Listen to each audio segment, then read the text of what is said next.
Buenos días, dando continuidad al seminario de investigación 1, vamos a presentar el tema correspondiente a hoy, referente al método hipotético deductivo. La capacidad de lograr comparar los métodos generales del método científico. Y para empezar vamos a referirnos a los procesos cognitivos. ¿Qué son los procesos cognitivos? Son procesos mentales que nos permiten conocer la realidad interna o externa de la persona. Estos a su vez se subdividen en simples y complejos. Tenemos entre los procesos cognitivos simples los procesos sensoriales como la atención, la sensación, la percepción, y los procesos cognitivos representativos como son la memoria y la imaginación. En los procesos cognitivos complejos tenemos los procesos racionales, que así se denominan al pensamiento, la creatividad, el lenguaje y la inteligencia. Cuando hablamos de pensamiento, tenemos dos tipos de pensamiento, puede ser deductivo o inductivo, y en este caso el método de investigación hipotético deductivo. Una definición bastante sencilla, es decir, el método científico es la estrategia y la táctica de la investigación. Método es un término que tiene su origen en una palabra griega, métodos, que significa un camino o una vía hacia un determinado lugar o meta. Por ejemplo, vemos aquí la estrategia que está diseñando un entrenador de un partido de fútbol, de un equipo de fútbol, donde él está determinando, está pensando, analizando y decidiendo el movimiento de sus piezas, en este caso los jugadores, ¿no? De acuerdo a la estrategia que él ha diseñado. Tenemos algunas recomendaciones o definiciones. Por ejemplo, el autor Rodríguez, 2005, en su libro El Método, señala que el método científico también incluye consideraciones no solamente lógicas y matemáticas, sino también epistemológicas, psicológicas, sociológicas e históricas. Ya hemos dicho anteriormente que la investigación científica, para alcanzar el conocimiento de un determinado tema, tiene diferentes vías o métodos. En este caso nos estamos refiriendo al método hipotético deductivo. Parte, en primer lugar, del planteamiento del problema. A diferencia de otros métodos que parten de la observación directamente, que en este caso sería el pensamiento inductivo de lo particular a lo general, en este caso lo deductivo es partir de lo general a lo particular. Para llegar al planteamiento del problema, de acuerdo al método hipotético deductivo, se realizan estudios previos con bastante rigurosidad, generalmente de las matemáticas y de la física. Luego sigue la formulación de la hipótesis. En síntesis, nosotros sabemos o definimos a la hipótesis como un supuesto. Los autores lo definen como una proposición que puede ser puesta a prueba para determinar su validez. En tercer lugar, viene la deducción de las consecuencias observacionales. La contrastación empírica, ¿no? Para contrastar en la realidad si lo afirmado en la hipótesis se cumple o es verdad. De ser verdadera, se acepta y se da paso a la formulación de leyes o teorías. Y si la hipótesis no ha pasado la prueba de la comprobación empírica, donde no hay correspondencia entre la teoría y la realidad, pues se desecha para dar paso a una nueva investigación. Un ejemplo del método hipotético deductivo es el más sencillo.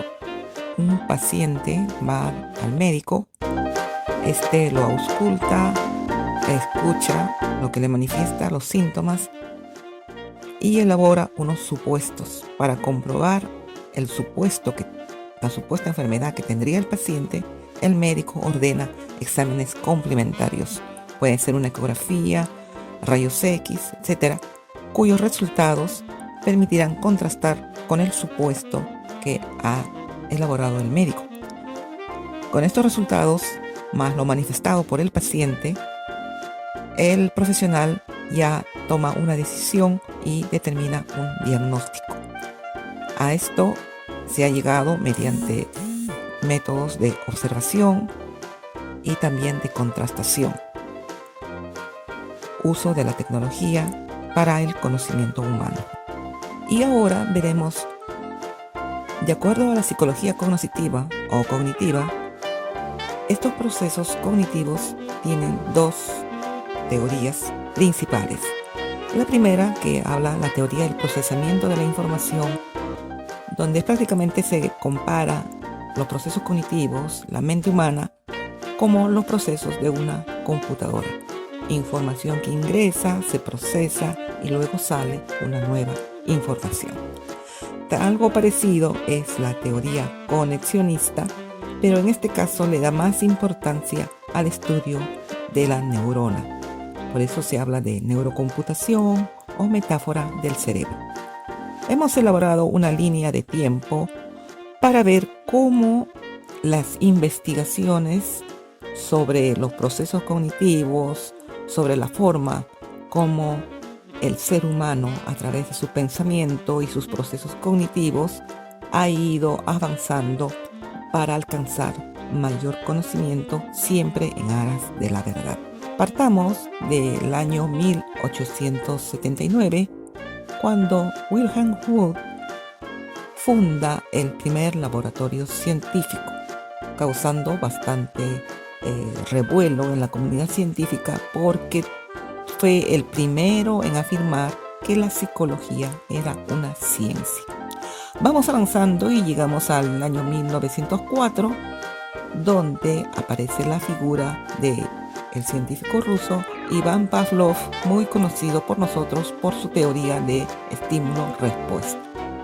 Vemos que los años 1914 y 1918 están en rojo porque marcan un hecho bastante triste de recordar, que es la Primera Guerra Mundial.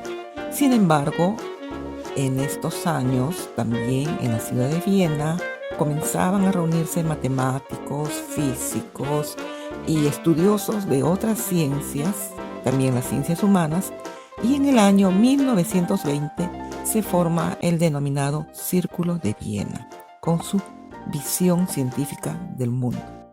Llegamos al año 1930, donde ya se presenta formalmente la teoría de la información, la mente computadora.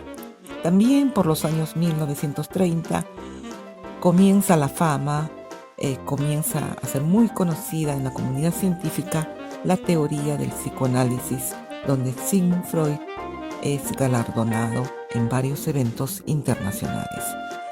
Por el año 1939 también comienza a aparecer en escena Lev Vygotsky, el estudioso ruso, filósofo, filólogo, científico, educador, que todos lo conocemos por su teoría del conocimiento constructivista.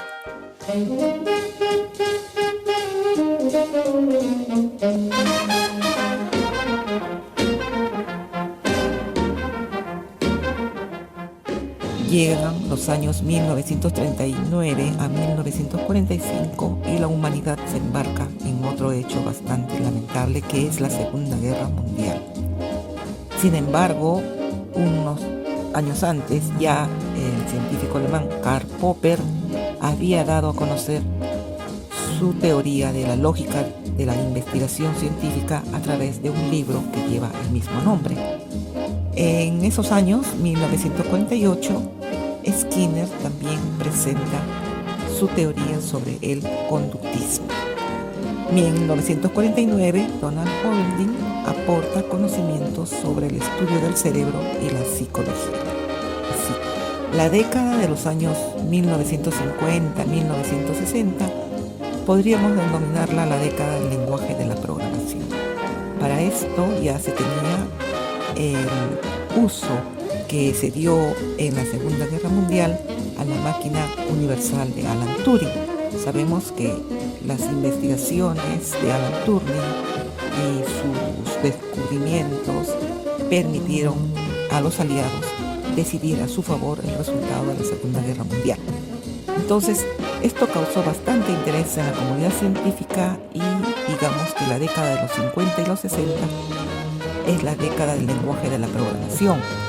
Recordemos un detalle, que Internet, la red de Internet, hasta la Segunda Guerra Mundial era un instrumento de uso exclusivamente con fines militares.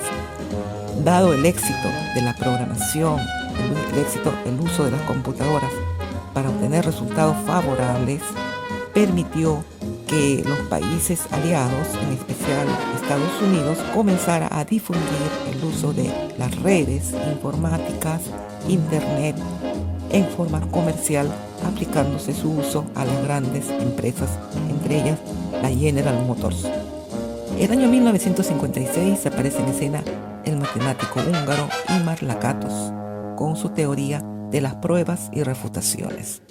También ya estaba en escena, a partir del año 52, el psicólogo suizo Jean Piaget con su teoría del desarrollo cognitivo, y también una de las figuras muy representativas del constructivismo.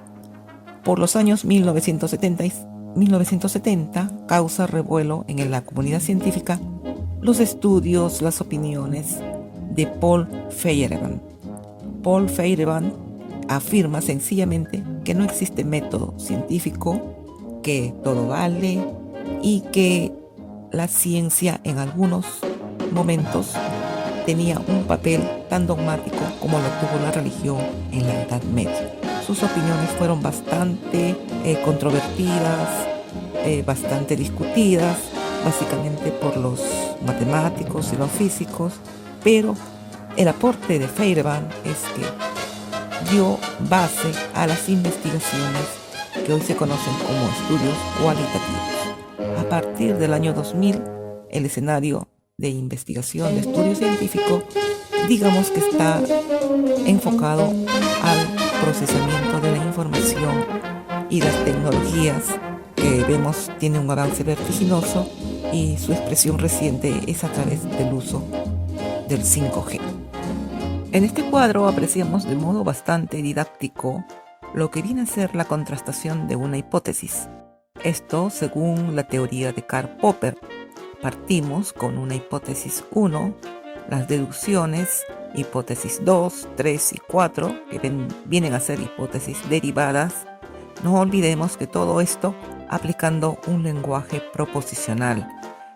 A su vez, estas combinaciones de hipótesis derivadas nos dan hipótesis 5, hipótesis 6 y pasamos al terreno de las consecuencias observacionales, a comprobar si esta hipótesis es verdadera o es falsa. Entonces ya vemos de una manera gráfica y práctica el método de contrastación de hipótesis. Pero para complementar esta teoría, tenemos que entender el aporte de Karl Popper con su denominada teoría de los tres mundos. ¿Cómo concebía Karl Popper el conocimiento? Él hablaba del mundo uno, compuesto por la realidad externa que rodea a la persona, y que esta realidad estaba regida por leyes rigurosas como la física, la química y otras que regían el mundo que la persona ve a su alrededor, y las ve de manera simple, las percibe, pero aún todavía no las descubre o no las entiende. El mundo 2, que lo tiene el ser humano, según la teoría de los tres mundos, el mundo 2 está compuesto por lo subjetivo, lo individual, cómo la persona percibe y a su vez conversa mediante el uso del lenguaje común. Contrasta su percepción, sus ideas del mundo exterior con su pensamiento subjetivo. Esto a través de una socialización. Pasamos al mundo 3. La persona ya no solamente mira, percibe lo que le rodea, no solamente comenta lo observado con otras personas, pasa a elaborar unos símbolos, cómo imagina, cómo supone o también lo expresa. a través de un lenguaje simbólico, a través de las artes, las ciencias, las técnicas. Karl Popper dice que estos tres mundos se interrelacionan, que no existiría el mundo 2 sin el mundo 1 y el mundo 3 sin el mundo 2. Y a su vez el mundo 3 influye sobre el mundo 1. Muchos estudiosos de Popper señalan que aquí él está evidenciando una dialéctica, un conocimiento, una metodología dialéctica para explicar la realidad y la forma de comprender el mundo que nos rodea a través de un método organizado bajo leyes rigurosas de la contrastación de una hipótesis.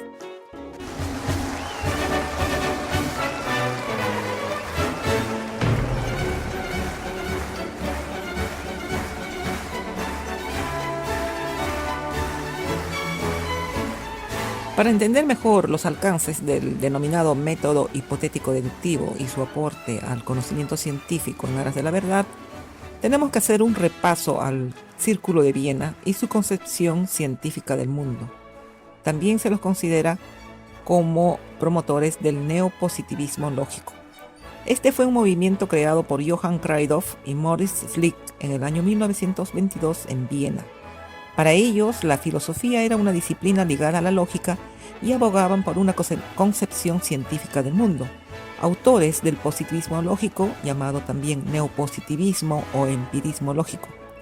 En 1929 causaron gran revuelo en la comunidad científica e internacional al publicar su manifiesto titulado Visión científica del mundo. Es una filosofía de la ciencia que surgió a comienzos del siglo XX y duró aproximadamente 3 décadas, donde se consideraba que las ciencias verdaderas y más importantes eran la matemática, la física y la lógica. Vemos en esta imagen a Maurice Schlick, quien nació en Berlín el año 1882, falleció en Viena en junio de 1933, un filósofo alemán, fundador del Círculo de Viena, promotor del empirismo lógico. Vemos en esta fotografía a Ernst Mach. ¿Quién fue Ernst Mach? Un filósofo alemán que dictó la cátedra de Filosofía de la Ciencia en la Universidad de Viena entre los años 1895 y 1901. Se le considera el precursor de las ideas de Albert Einstein y también el precursor del movimiento que dio origen al denominado Círculo de Viena. Agradeciendo su atención a la presente exposición, mi presentación personal. Soy Aida Victoria Laura Jara, comunicadora social, educadora. A la fecha, doctorando en Educación, Universidad Privada César Vallejo de Lima. Además, maestra en Problemas de Aprendizaje, Universidad Privada César Vallejo. Bachiller en Comunicación Social, Universidad Nacional Mayor de San Marcos. Bachiller en Educación, Universidad Nacional de Educación Enrique Guzmán y Valle. Mi experiencia laboral, entre otras, Radioprogramas del Perú, el diario Gestión, especializado en Economía y Negocios, Congreso de la República, como redactora política en el área de comunicaciones, Ministerio de la Mujer en Concodes, área de comunicaciones, la Agencia Oficial de Noticias Andina en la unidad de radio. De los cursos especializados, los más destacados considero el curso que dicta la Marina de Guerra del Perú y la Universidad de Defensa de Estados Unidos, denominado Administración y Gestión de Crisis, y cursos de programas sociales que los dicta el Banco Interamericano de Desarrollo. Agradezco su cordial atención. Muchas gracias.